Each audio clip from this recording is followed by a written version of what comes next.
নাস্তিকরা প্রশ্ন করে থাকে, ধর্ম ছাড়া কি নৈতিক হওয়া সম্ভব? নাস্তিকরা ধর্ম ছাড়াই নৈতিক। আসসালামু আলাইকুম ওয়া রাহমাতুল্লাহি ওয়া বারাকাতুহু।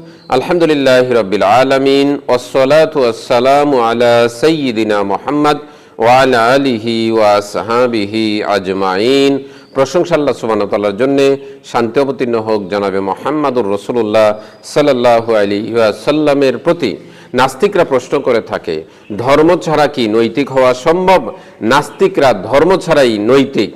মুসলিমরা দাবি করে না সব নাস্তিকই অনৈতিক, বরং নাস্তিকরাও নৈতিক হতে পারে।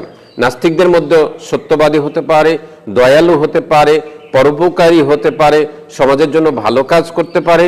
নাস্তিকরাও নৈতিক হতে পারে, কিন্তু নৈতিকতার চূড়ান্ত সিদ্ধান্ত দেওয়ার জন্য ধর্ম প্রয়োজন।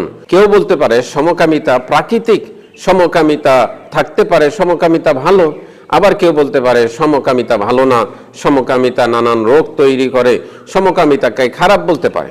আবার কেউ সুদকে ভালো বলতে পারে, সুদ সমাজের জন্য দরকার, মানুষের উপকারে আসে। আবার কেউ বলতে পারে সুদ খুবই নোংরা, সুদের কারণে মানুষ ক্ষতিগ্রস্ত হয়, সুদ সমাজের জন্য খুবই খারাপ জিনিস। এখানে কার সিদ্ধান্তকে সঠিক বলে মেনে নেওয়া হবে, কার সিদ্ধান্তকে সঠিক বলা হবে? একজন যদি চূড়ান্ত নীতি নির্ধারক না থাকেন, আর সেটাই হচ্ছে ধর্ম, আর সেটাই হচ্ছে ইসলাম। নাস্তিকরা দাবি করে থাকে নৈতিকতা আসে মানুষের বিবেক, যুক্তি এবং সমাজ থেকে। আমরা বলবো মানুষের বিবেক, মানুষের যুক্তি এবং সমাজ কি সবসময় একই সিদ্ধান্তের উপরে থাকে? ইতিহাস বলে যে মানুষের সিদ্ধান্ত পরিবর্তন হয়।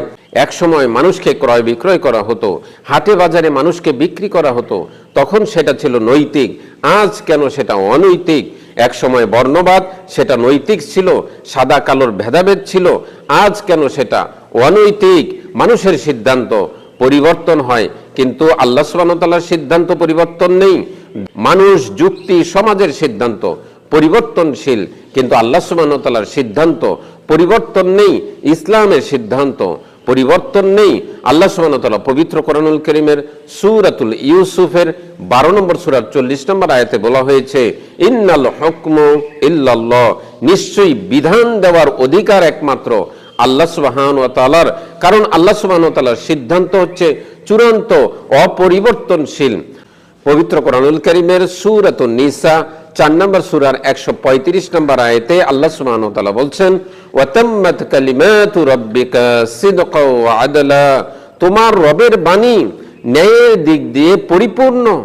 আল্লাহ সুবহানাহু ওয়া তাআলার বাণী সত্য এবং ন্যায়ের দিক দিয়ে পরিপূর্ণ। সুবহানাল্লাহ। ধর্ম ছাড়াও মানুষ নৈতিক হতে পারে, ভালো কাজ করতে পারে, সত্যবাদী হতে পারে, অন্যায়কে ঘৃণা করতে পারে। কারণ মানুষকে তৈরি করা হয়েছে সাধারণ জ্ঞান সম্পন্ন করে, যাতে মানুষ ভালো এবং মন্দকে আলাদা করতে পারে। রাসূল সাল্লাল্লাহু আলাইহি ওয়াসাল্লাম বলেছেন, সহিহ মুসলিমের 2658 নম্বর হাদিস, কুল্লু মাউলুদিন ইউলাদু আলাল ফিতরা ফাআবাহু ইউহাউইদানিহি আও ইউনাসসিরানিহি আও ইউমাজ্জিসানিহি। রাসূল সাল্লাল্লাহু আলাইহি ওয়াসাল্লাম বলেছেন, প্রত্যেক মানব শিশুই জন্মগ্রহণ করে স্বাভাবিক সত্য জ্ঞান সম্পন্ন হয়ে, অতঃপর তার পিতামাতা তাকে ইহুদি বানায়, তার পিতামাতা তাকে নাসারা বানায়, তার পিতামাতা তাকে অগ্নিপূজক বানায়। আল্লাহ সুবহানাহু ওয়া তাআলা মানুষকে সাধারণ জ্ঞান সম্পন্ন করে তৈরি করেছেন, যাতে মানুষ ভালো মন্দ বুঝতে পারে। কিন্তু মানুষকে চূড়ান্ত সঠিক সিদ্ধান্তে পৌঁছতে হলে মানুষকে ধর্ম অনুসরণ করতে হবে, আল্লাহ সুবহানাহু ওয়া তাআলার বিধান অনুসরণ করতে হবে। কারণ আল্লাহ সুবহানাহু ওয়া তাআলার বিধান পরিবর্তিত হয় না, আল্লাহ সুবহানাহু ওয়া তাআলার কোরআন পরিবর্তন হয় না। আল্লাহ সুবহানাহু ওয়া তাআলার সিদ্ধান্ত হচ্ছে চূড়ান্ত এবং সঠিক সিদ্ধান্ত, ন্যায়ের দিক দিয়ে সেটা সম্পূর্ণ পরিপূর্ণ।